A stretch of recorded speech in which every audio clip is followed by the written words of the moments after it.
Welcome to the Wayne Public Library's virtual author chat. My guest today is Sandra L. Barone. Sandra L. Barone is a writer, storyteller, and community leader whose work spans both fiction and nonfiction. A former columnist for the Pascack Press newspaper, she shares heartfelt reflections on family, love, loss, and resilience. Today, Sandra continues to inspire readers and listeners with stories rooted in honesty, humor, and the depth of a human experience. Welcome, Sandra. Please tell us a little more about yourself and your novel, When Revenge Calls. Hi, Janette. First of all, I want to say thank you so much. I appreciate you interviewing me. Um, I, I'm just grateful to be here, and I would love to tell you about When Revenge Calls. When I wrote Revenge Calls, the heart of my story, I wanted it to be female friendship. I wanted to talk about how friends can provide support, courage, love, everything you need when you're going through a horrific time. So I have friendship, I have love, and then I wanted to throw in a little suspense. And I figured, you know what? Let's do betrayal, murder, and revenge. So there you go. That's When Revenge Calls. It's got all those elements. Okay. Okay. Um, so when writing When Revenge Calls, Yes. how did you manage to balance providing enough information for the readers to solve the mystery themselves and keeping them guessing until the bitter end? Well, that's funny.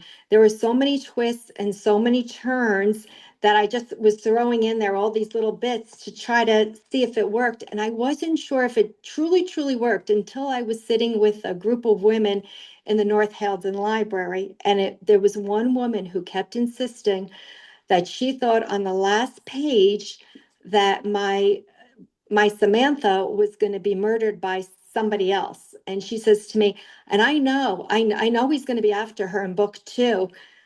And I sat back and I was just I'm like, oh, I did this because you know what? She was so off the radar. And I was proud of myself that I said, you know what? This really happened. How it happened, I don't know. It was just writing and it just worked out. Clues, but not revealing exactly who it is. I was just saying that I think that it's not all me. Okay. I give a lot of Yes. credit to my great editor as well. Let's put it that way. Okay. And obviously, a writing a community also had some, assisted. Um, Yeah. you've had a diverse writing career. Can you share a little about what it was like writing the weekly newspaper column, I Just Need a Breath, moderating the Mom Link, and now writing thrillers? How did you approach each writing style, like each genre? How did you approach writing in each genre? Sorry. Okay. The Pascack Press was after a long career. The Pascack Press was a newspaper article. I had four children. I was just it was just a little slice of life, and people would read the column and then they would write back to me, and we were able to talk. And I was so stressed out at that time that I took a Pilates class, and that's where I'm on this reformer machine, and this whole idea of When Revenge Calls came to me. So that's how that came to fruition. The Mom Link, that's completely different. That wasn't writing. That was an app on Clubhouse during COVID that my Alec had introduced me to, and it was opened to writers and musicians and everything. And that's the Mom Link was just a link for prayers because at that time I was going through a very dark period, losing my son. And, you know, eventually I started moderating that. And that was amazing. And you know what? I still keep in touch with those women that I met on WhatsApp because they were from around the world. So that was a different part of my life as well. But everything helps. Everything comes together when you truly need it. I believe that. Okay. In a recent interview, you mentioned how you were told that the original version of When Revenge Calls was really three books, not just the one that you had written. What steps did you take to edit the original story into multiple novels? Well, what had happened first was my son Drew, who was 22 years old, came home from college. He was in radio, TV, and film. He read the book and he said, "You have three books here. There's no two ways about it. It's not one book." And I kind of like dismissed it because I said, "No, I only want one book." And then the unthinkable happened on July 1st. There was an ATV accident, and I lost Drew, and my world was shattered. And I closed the laptop, and I said, like, I am never, ever writing again. So uh, I started dreaming about these characters. And I was driving, and it was like a movie would be playing out. I would see the scenes. And I knew in my soul that I still had to write the story, right? But how am I going to do it when I'm going through all this grief? How can I ever do it? So I said, I better join a writing group. We had moved, we were closer to Montclair, and I figured, and that's the Mecca. Montclair is the Mecca for all artists. And I did join a writing group. I had to be accepted to get into this writing group. I had to give 50 pages. And I did, and there was only 4 people. And the first day I go there, now I'm still filled with all this anxiety and this grief, and I don't even know if I could pull this off. So it's pouring, and if you know anything about the Montclair, there's no place to park. I'm driving to the library, and I said, "Okay, God, if I can't park, I'm going home." A car pulled out. I parked right in the front. Then I said, I'll be here for 1 hour. I was there for 4.5 hours. And this group, I swear in some way they even saved my life because we sat there, we talked, I gave them 5 of my best pages, and they were brutal. So I started doing this every Thursday. I would spend time with these 4 people, these 4 amazing writers, I should say. And about a month in, Virginia, the head writer, said to me, Sam, you got 3 books here. There's no two ways about it. And I said, how am I going to do this? And she said, okay, we're going to edit this book. Then you're going to really start writing. You're going to take 2 characters from each, and you're going to 2 characters from the main book for one book, for the second book, and for the third book. And I kind of rolled my eyes and I said, you know what, I'm going to do this. So I did. And with all of the grief and anger I had, they were like, put it into your villain, put it into Charlie. And that was so productive. So and that's how I did it. So with the help of them, and then I had to find a great editor, and the rest is history. So there was a lot when it came to publishing. So we'll get into that later, but it wasn't that easy. You know what I'm saying? But all that happened 8 years ago, and book 1 and book 2 flowed out. And then I said to my editor, I don't know about book 3. And she said, oh, I know about book 3. So then I said, okay. And she filled me in of what would be a good idea, and I ran with it. So all 3 are done. When Revenge Calls is out now, the audio will be out in August. When Retribution Calls will be out at the end of August, and then by the fall, when Retaliation Calls will be ready to go. So I do have the trilogy going. Okay. Well, congrats on that. The Thank things you. are coming out Thank you. shortly, next month. Um, Yes, yes, yes. um, what do you feel your readers hope? What do you hope that your readers feel or experience when they read your stories? Like, is there Oh, some feeling that you hope that they walk away with, or just oh, edge of your seat resilience. reading? I'm all about these female women who have been through hell reclaiming their lives. And that's what it's all about, to be honest with you. Strength. No matter what is thrown at you in life, you can overcome it. And you just mentioned the trilogy and the order in which they're going to be released. Um, is there anything you're currently working on outside of the trilogy? Oh, yeah. I am writing a book now on grief, and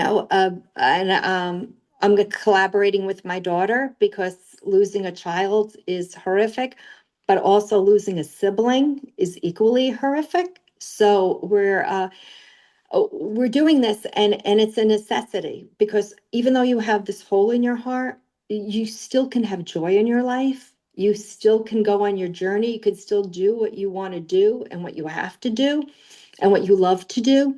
So I think this book will help a lot of people because it wasn't all rosy for us. I kept a journal, And there were some really, really dark days, and I'm willing to be vulnerable and expose all of this because when you're going through something, it's okay, and people have to realize that.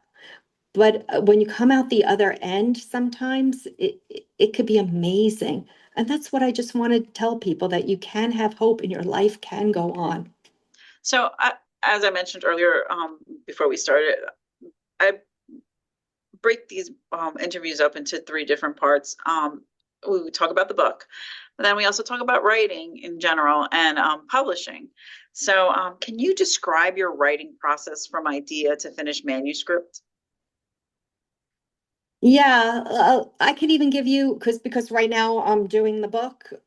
There's three parts. There's like the opener, what's happening, and then the middle is like your juicy part. And then at the end, we wrap it up. And I still write longhand, believe it or not. With all the laptops and everything out, I can get out more longhand. And then I do two steps. And then I go and I put it on the laptop. But I just have to work it out. That's the way I've always done it. And even with the columns, I would just write them out and then I would type them up. And when you went to type them up, Hmm. the columns or the thrillers, um, did anything change? Did you edit as you went along? Did Oh, you change absolutely. any of the what you had written when you typed it up? I think when you type it up, you make it betterer, you know, it Um, works out and you could just see how it works. so was there ever a moment when you realized that writing was something that you wanted to pursue seriously, like it's the career that you wanted? I think at a really young age, but according to my parents, I needed a real job, with stability and benefits. So you could do that on the side, but you should really have a real job. So what I managed to do though was to get careers that had writing. I worked in PR for Carolina Importers, and we imported Absolute Vodka, Bombay Gin, and Grand Marnier. And it took me around the world, and I was able to write. I did the column at very early on. When I graduated out of college, I was with NBC Nightly News. So I always had writing in my life. Then when I turned, when I was writing the column, I said, "You're writing this book now or never." So that's kind of when it launched it. And then when I self-published, I turned 60 years old, and I'm like, it's time. If you're going to do it, you better start doing it now. So that's what I did.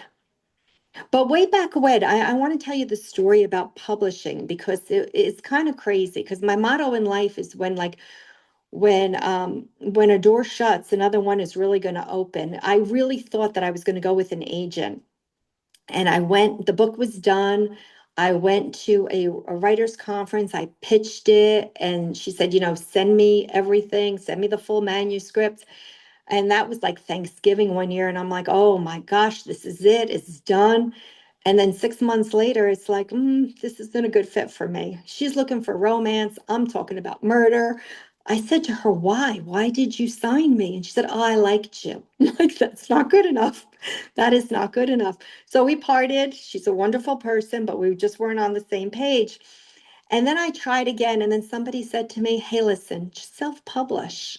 And I did it in September. I went and I self-published. But I did it, picked out my own cover, my own format. And then it's really funny. January, I was down in Sarasota and I was selling the books. And I came up and I got off a plane, and I was going to the Bergen County Writers Meeting. And my friend Pam had started this group. And she had somebody that night. She had this Jennifer Wilcox, who was like this marketing guru. And I talked to her, and then I had I met her, and she said to me, okay, you need a better cover. You need a format. If you're going to do a trilogy, we have to do this right. It was all about the look. So she's got this phenomenal team. She's got Susie, who does the formats, and the cover. They're great. She has Michael, who did the website. She has Luanda. Like, I call them the dream team. And the company is your book is your hook. And she was really good, and that's what really put me on the right page. She had the audio people, so that that's why I'm relaunching this, but it'll be in unison. And everything takes a little time, but we made it better again. So that's it. And social media is so Okay, important to everything. that's great. Yes, yes. We can go on. We can talk about that. Do you think social media has played a role in your book's success? Oh, absolutely. Absolutely. And that was the hardest part for me. If you ask me what's the worst part, writing was easy, but it's the social media part that has really stumped me. Okay. And my niece was very pregnant and she says to me, "Oh, you have to be on TikTok." So she said we were out in the middle of the street and she's filming me and she goes, "Just be loose, just be yourself." And I'm like, "Oh God, I just don't want to do this." But then I ended up doing it. So everything that you don't want to do, you have to do. There's no two ways about it. You have to be on social media, you have to self-promote. I still hate going live. It's just I'm not comfortable with it. Maybe in time, I don't know.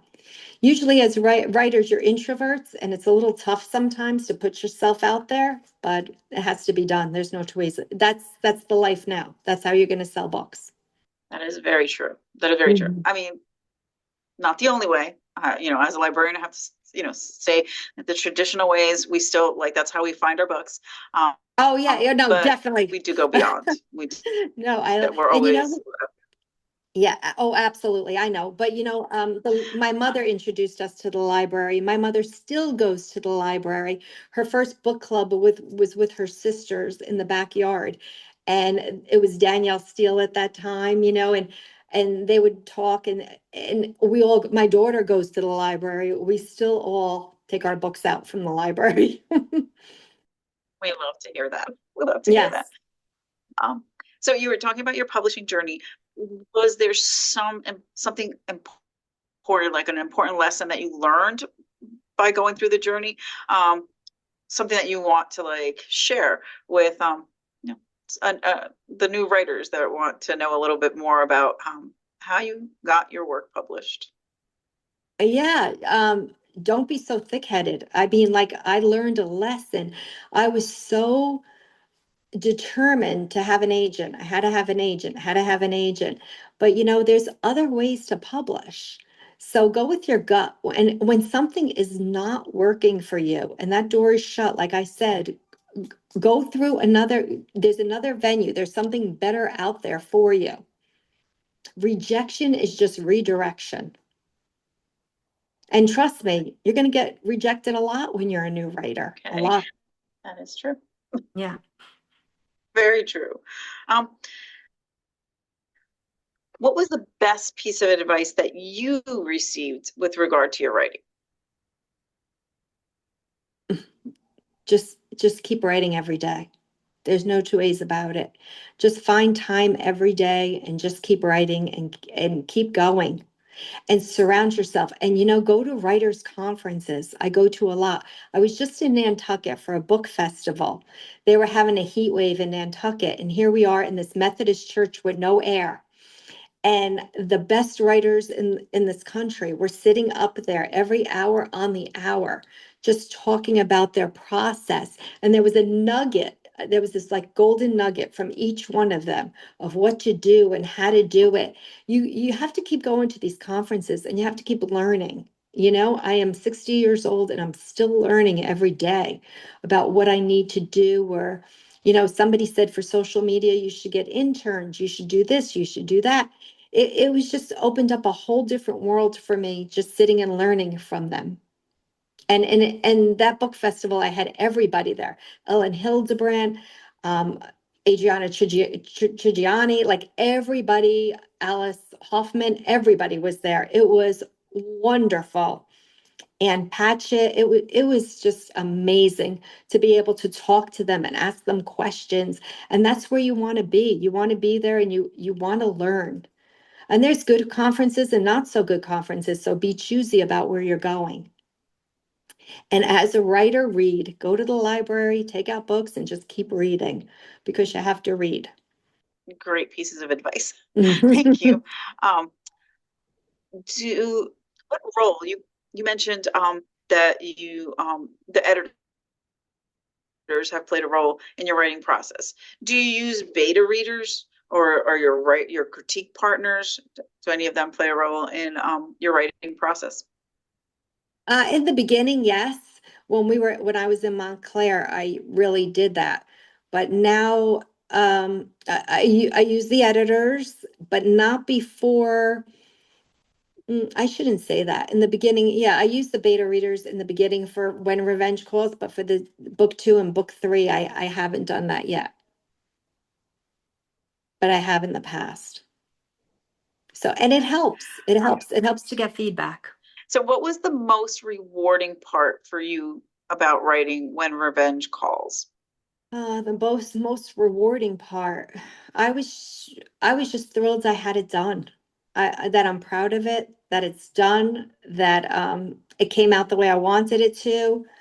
Uh, it just, despite everything we went through or I went through, I was able to do this, and that was really, really rewarding. I thought I was never going to write again.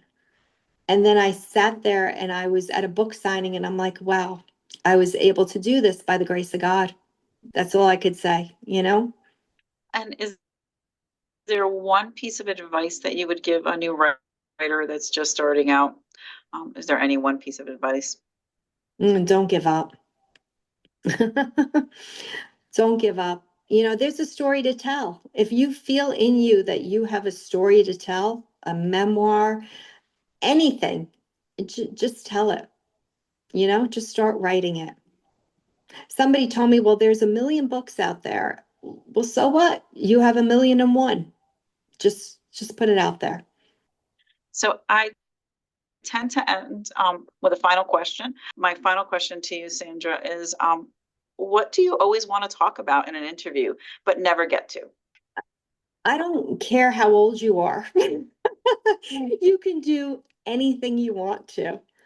I don't think anybody should I met writers, I was in Nantucket, and yeah, Ann Patchett has been writing for 25 years, but I met an author who was 75 who was putting out her first book, and I was like, wow, like age shouldn't define us. We should be unstoppable no matter what we want to do when we want to do it.